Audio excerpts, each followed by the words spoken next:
C'étaient des légendes, des icônes, des forces imparables qui illuminaient les scènes, les écrans et les podiums. Leurs noms ont résonné à travers les générations. Mais derrière le glamour, derrière les applaudissements et les lumières, beaucoup d'entre eux portaient une vérité trop dangereuse à partager. Dans un monde qui craignait ce qu'ils ne comprenaient pas, ils ont été contraints de souffrir en silence. Le sida n'était pas seulement une maladie, c'était une condamnation à mort enveloppée de stigmatisation, de honte et d'isolement. Pourtant, même dans ce silence, ils ont laissé un message. À travers leur musique, leurs films, leur art et leur présence, ils nous ont appris quelque chose qu'aucun titre de journal n'aurait jamais pu. Que la vulnérabilité est une force. Que le silence peut encore rugir. Que la vérité, une fois murmurée, peut ébranler le monde. Aujourd'hui, nous honorons 8 vies extraordinaires, 8 voix qui ne se sont pas contentées de disparaître. Elles ont changé le monde en partant. Des stades que Freddie Mercury remplissait au courage tranquille de Pedro Zamora à la télévision nationale. Des fresques flamboyantes de Keith Haring au chagrin caché derrière le sourire de Rock Hudson. Chacun d'eux a osé exister à une époque où l'existence même était une rébellion. Ce n'est pas seulement une histoire de perte, c'est une histoire de bravoure. Et une fois que vous l'entendrez, vous ne l'oublierez pas. 1. Freddie Mercury. Il n'était pas qu'un chanteur, c'était une force de la nature. Freddie Mercury, le frontman électrisant de Queen, ne se contentait pas de chanter. Il imposait sa présence. Avec une tessiture de 4 octaves, une présence scénique théâtrale et un charisme capable d'illuminer un stade entier, il est devenu l'une des voix les plus emblématiques de l'histoire du rock. Des chansons comme Bohemian Rhapsody, Somebody to Love et We Are the Champions n'étaient même pas de simples succès commerciaux. C'étaient des hymnes à la défiance, à la vulnérabilité et à l'individualité assumée. Né Farrokh Bulsara à Zanzibar, Freddie s'est réinventé complètement, non seulement musicalement, mais aussi personnellement. Bien qu'il n'ait jamais fait son coming out publiquement de son vivant, ses proches connaissaient la vérité. Son lien avec Mary Austin, son ex-fiancée devenue amie pour la vie, et plus tard avec son compagnon Jim Hutton, a révélé un homme qui cherchait l'amour discrètement, tout en portant le poids de la célébrité mondiale. En 1987, Freddie a été diagnostiqué séropositif. Il a gardé le secret, choisissant plutôt de consacrer le temps qu'il lui restait à la musique. Le clip obsédant de These Are the Days of Our Lives, filmé peu avant sa mort, montrait un homme visiblement frêle, mais son esprit brûlait plus fort que jamais. Le 23 novembre 1991, Freddie a publié une déclaration publique confirmant qu'il était atteint du sida. Moins de 24 heures plus tard, il s'éteignait. Mais sa voix n'a jamais vraiment disparu. En 1992, le Mercury Phoenix Trust a été créé en son nom, finançant la sensibilisation et l'éducation sur le sida dans le monde entier. Freddie Mercury ne se contentait pas de chanter des champions, il a vécu comme tel, et même dans la mort, il a offert au monde un dernier rappel. 2. Rock Hudson.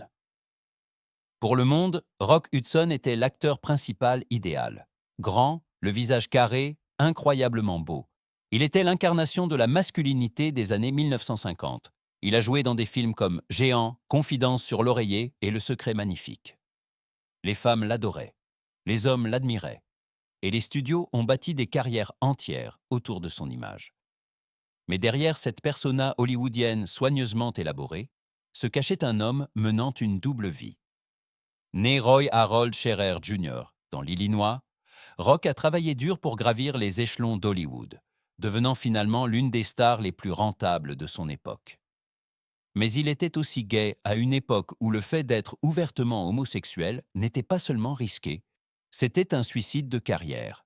Il s'est marié brièvement sous la pression des dirigeants de studio, mais la façade ne pouvait pas durer éternellement. Dans les cercles privés, sa sexualité était connue, mais publiquement, il restait l'image même du charme hétérosexuel. Tout cela a changé en juillet 1985. Maigre et visiblement malade, l'apparition de Rock lors d'une conférence de presse a choqué les fans et les journalistes. Quelques jours plus tard, son attaché de presse a confirmé ce que beaucoup n'avaient fait que murmurer. Rock Hudson était atteint du sida. Ce fut un tremblement de terre culturel. Pour la première fois, le public américain a été contraint de faire face à la réalité de la maladie. Le mythe selon lequel le sida n'affectait que certains groupes marginalisés s'est effondré. Le diagnostic de Hudson a donné un visage à l'épidémie, familier, aimé et impossible à ignorer. Il est décédé quelques mois plus tard, le 2 octobre 1985, à l'âge de 59 ans. Mais dans son dernier acte, Rock Hudson a fait quelque chose qu'aucun rôle ne lui avait jamais demandé. Il a dit la vérité. Et ce faisant, il a contribué à changer la façon dont une nation voyait la maladie et les personnes qui en étaient atteintes. 3. Liberace, scintillement. Il était un spectacle à lui seul. Avec des pianos incrustés de strass, des candélabres scintillant au rythme des mélodies classiques et une garde-robe qui pouvait éclipser le strip de Las Vegas, Liberace n'était pas seulement un artiste, il était un phénomène. Né Wadiu Valentino Liberace dans le Wisconsin de parents immigrés de la classe ouvrière, il est passé de prodige à sensation mondiale, devenant l'un des artistes les mieux payés au monde. Le public adorait sa flamboyance, son sens du spectacle, son charme. Ses maisons étaient somptueuses, sa persona scénique encore plus. Mais derrière tout ce faste se cachait un homme farouchement déterminé à dissimuler qui il était vraiment. Pendant des décennies, des rumeurs ont circulé sur sa sexualité, intensifiée par sa relation notoirement intime avec un jeune chauffeur, Scott Thorson. Liberace a tout nié, parfois même sous serment. Dans un monde où être gay pouvait détruire une carrière, il a choisi le silence, renforcé par des poursuites judiciaires, le déni et une image publique soigneusement construite. Alors que l'épidémie de sida s'emparait des années 1980, la santé de Liberace a commencé à décliner. Il est devenu maigre, pâle, il prétendait que c'était dû à un régime à base de pastèques. Mais la vérité ne pouvait plus être cachée. En 1987, à l'âge de 67 ans, Liberace est décédé. Initialement, la cause du décès a été répertoriée comme une insuffisance cardiaque. L'autopsie a ensuite confirmé une pneumonie liée au sida. Dans la mort, comme dans la vie, sa vérité a dû se frayer un chemin vers la lumière. Liberace a offert au monde musique, magie et magnificence, mais il nous a aussi donné une leçon tragique sur la façon dont la célébrité et la peur peuvent réduire au silence même les voix les plus fortes. 4. Pedro Zamora. Bien avant les réseaux sociaux et les hashtags viraux, il y avait un jeune homme cubano-américain de 22 ans, Pedro Zamora, qui a transformé la télé-réalité en quelque chose de profondément réel. Lorsqu'il a rejoint le casting de The Real World, San Francisco en 1994, il n'a pas seulement apporté ses bagages, il a apporté un message. Pedro était ouvertement gay, ouvertement séropositif et inébranlable dans sa mission d'éduquer, d'humaniser et d'inspirer. Né à La Havane en 1972 et élevé à Miami, Pedro a été diagnostiqué séropositif à l'âge de 17 ans. La plupart se seraient terrés dans l'ombre. Pedro est entré sous les projecteurs. Il est devenu une voix nationale, parlant dans les écoles, lors de conférences, et finalement sur MTV. Sa présence dans The Real World n'était pas pour le drame, c'était pour la vérité. Les téléspectateurs l'ont vu tomber amoureux de son partenaire, Sean Sasser, et partager leur cérémonie d'engagement à l'antenne, l'une des premières unions de même sexe jamais diffusées à la télévision américaine. À une époque où le sida était encore entouré de peur et de désinformation, Pedro lui a donné un visage, un cœur, un nom. Sa santé s'est rapidement détériorée pendant le tournage. Quelques heures seulement après la diffusion du dernier épisode, Pedro Zamora est décédé le 11 novembre 1994. Il n'avait que 22 ans. Mais son impact a été sismique. Le président Bill Clinton l'a félicité publiquement. L'éducation à la santé à travers l'Amérique a changé. Et d'innombrables jeunes ont vu, peut-être pour la première fois, que le sida n'était pas seulement une statistique, c'était une histoire humaine. Pedro ne s'est pas contenté de combattre une maladie. Il a changé la façon dont un pays la percevait. 5. Keith Haring. Keith Haring n'avait pas besoin de galerie. Il n'attendait pas la permission. Avec des lignes audacieuses et des figures rayonnantes, il a transformé les stations de métro, les murs de la ville et les espaces publics en toiles de résistance et de joie. Son art était immédiatement reconnaissable, espiègle en surface, mais débordant d'urgence, de rébellion et de vérité.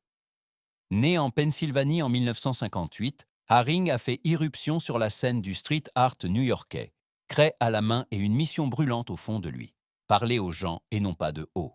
À mesure que sa renommée grandissait, Haring ne s'est pas retiré, il a avancé. Il a utilisé son art non pas pour la décoration, mais pour la déclaration. Il a peint sur la race, le capitalisme, la sexualité et surtout la vie dans l'ombre du sida. En 1987, à seulement 29 ans, il a été diagnostiqué séropositif. Mais au lieu de se retirer, il a intensifié son rythme. Il a fondé la fondation Keith Haring, soutenant la sensibilisation au sida et les programmes pour enfants. Son travail est devenu plus percutant, plus personnel, plus défiant. Il a peint avec une horloge qui tournait dans son corps, luttant contre le temps.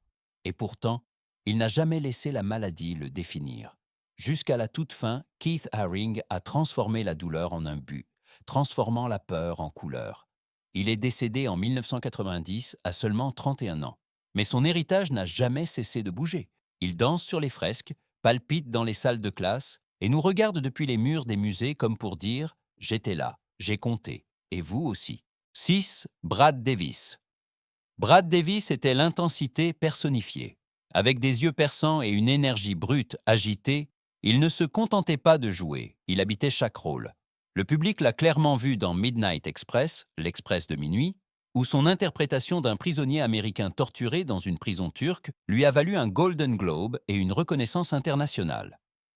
Mais derrière cette présence magnétique à l'écran se cachait un homme menant des batailles bien plus lourdes que n'importe quel personnage qu'il ait jamais interprété. Né en Floride en 1949, Davis a rapidement gravi les échelons du monde du théâtre. Il était un mari dévoué à l'actrice Susan Bluestein et un père aimant. Mais hors caméra, sa vie était un tourbillon de contradictions. Il luttait contre la dépendance et des démons qu'aucun scénario ne pouvait contenir. En 1985, il a été diagnostiqué atteint du sida. Il n'en a parlé à presque personne, pas même à beaucoup de ses collègues les plus proches. Il a continué à jouer, à passer des auditions, portant le poids d'une stigmatisation qui aurait pu anéantir sa carrière en un instant. Mais Brad Davis a refusé de laisser la maladie écrire sa fin. En 1991, à seulement 41 ans, il a fait un choix dévastateur et personnel. Avec le soutien de son épouse, il a mis fin à ses jours par suicide assisté, reprenant le contrôle d'un monde qui lui avait déjà pris trop. Son dernier acte n'était pas un abandon, mais un défi, un refus d'être rappelé comme une victime. Brad Davis ne se contentait pas de jouer avec honnêteté. Il a vécu, et est mort, avec elle aussi. 7. Anthony Perkins. Pour les cinéphiles, Anthony Perkins restera à jamais. Norman Bates, le timide et troublant employé de motel du film Psychose d'Alfred Hitchcock, un rôle qui a redéfini l'horreur et s'est gravé dans l'histoire du cinéma. Mais la dualité du personnage, la surface douce masquant quelque chose de plus sombre, reflétait la propre vie de Perkins plus fidèlement que la plupart ne l'auraient jamais su. Né en 1932 dans une famille de théâtre, Anthony a perdu son père à seulement 5 ans, le laissant en quête de direction et d'identité. Hollywood l'a découvert tôt, le distribuant dans des rôles sensibles et introspectifs, qui lui ont valu des éloges critiques et même une nomination aux Oscars pour La Loi du Seigneur. Mais sous la célébrité grandissante se cachait un jeune homme qui dissimulait constamment qui il était vraiment. Dans une industrie dominée par l'image, Perkins vivait dans la peur d'être exposé. Il a fréquenté des femmes publiquement et a finalement épousé la photographe Barry Berenson, avec qui il a eu 2 fils. Mais ses relations antérieures, notamment avec l'acteur Tab Hunter, sont restées secrètes, enfouies sous la pression des studios et les attentes de la société. Vers la fin des années 1980, Perkins a été diagnostiqué séropositif. Fidèle à lui-même, il a gardé sa maladie secrète, continuant à travailler discrètement tandis que la maladie progressait. Le 12 septembre 1992, il est décédé d'une pneumonie liée au sida à l'âge de 60 ans. Le monde a pleuré la perte d'un acteur légendaire. Ce n'est que plus tard qu'il a commencé à comprendre le fardeau silencieux qu'il portait. Par une cruelle ironie du sort, son épouse Barry Berenson allait elle aussi connaître une fin tragique. À bord du vol 11 d'American Airlines lors des attentats du 11 septembre. Leur histoire est un écho obsédant de vies vécues derrière des rideaux. Des rideaux tirés non seulement sur scène, mais sur des vérités trop douloureuses pour leur époque. 8. Willi Smith. Willi Smith n'était pas seulement un créateur de mode, c'était un révolutionnaire du tissu. Né à Philadelphie en 1948, Smith avait une vision que peu d'autres percevèrent à l'époque. que la mode n'avait pas à vivre sur les podiums ou derrière les cordons de velours. Elle pouvait vivre dans les rues, dans le mouvement quotidien, porté par les gens qui font tourner le monde. En 1976, il a lancé Willy Wear, une marque qui fusionnait la haute couture et le style urbain, rendant les imprimés audacieux, les silhouettes amples et le confort non seulement élégant, mais aussi émancipateur. Son approche était radicale. Alors que d'autres s'adressaient à l'élite, Willy disait « Je ne crée pas pour la reine, je crée pour les gens qui lui font signe ». Et les gens ont répondu. Au milieu des années 1980, Willy Wear rapportait plus de 25 millions de dollars par an, et Smith collaborait avec l'art, le théâtre et la danse. Il a conçu la robe de mariée de Mary Jane Watson dans Spider-Man, prouvant que la culture pop avait aussi sa place à sa table. Mais derrière les couleurs vibrantes et le charisme facile, se cachait un homme souffrant en silence. Smith n'a jamais publiquement reconnu sa maladie. Même lorsque sa santé a rapidement décliné, il est resté à l'écart des feux de la rampe. En 1987, à seulement 39 ans, il est décédé des complications liées au sida. Le monde de la mode a perdu l'un de ses esprits les plus brillants, et peut-être son âme la plus généreuse. Willy Smith n'a pas seulement redéfini notre façon de nous habiller, il a réinventé pour qui était la mode. Et bien que son temps ait été écourté, sa vision marche encore à nos côtés aujourd'hui, audacieuse, joyeuse et résolument vivante. Il venait de mondes différents, arènes rock, plateaux de cinéma, ateliers d'art, scènes politiques. Mais ils étaient unis par une vérité partagée. Ils vivaient à une époque où être honnête sur qui ils étaient pouvait leur coûter tout. Certains n'ont jamais dit un mot. D'autres ont crié leur vérité dans le silence du monde. Et tous, à la fin, ont laissé derrière eux plus que leur talent. Ils ont laissé un héritage de courage. Freddie Mercury a donné une voix à une génération apprenant à pleurer à voix haute. Rock Hudson a brisé les illusions avec un seul diagnostic. Libéras a fait tomber le monde amoureux du sens du spectacle, même s'il se cachait derrière le rideau. Pedro Zamora a transformé ces dernières années en une salle de classe qui a enseigné la compassion à une nation. Keith Haring a dessiné avec urgence et détermination, transformant la douleur de son diagnostic en un art qui parle encore. Brad Davis, dans son dernier acte, a exigé la dignité selon ses propres termes. Anthony Perkins a porté le poids d'une vie cachée en silence. Et Willy Smith nous a montré que la créativité n'a pas besoin de permission. Elle a besoin de cœur. C'étaient des artistes, des icônes, des pionniers. Mais ils étaient aussi humains, fragiles, résilients, effrayés, défiants. Leurs décès dus au sida n'étaient pas seulement des tragédies personnelles. C'étaient des règlements de comptes publics qui ont forcé le monde à voir, à ressentir et, finalement, à changer. Alors aujourd'hui, nous nous souvenons non pas de la façon dont ils sont morts, mais de la façon dont ils ont vécu, fortement, magnifiquement, inoubliablement.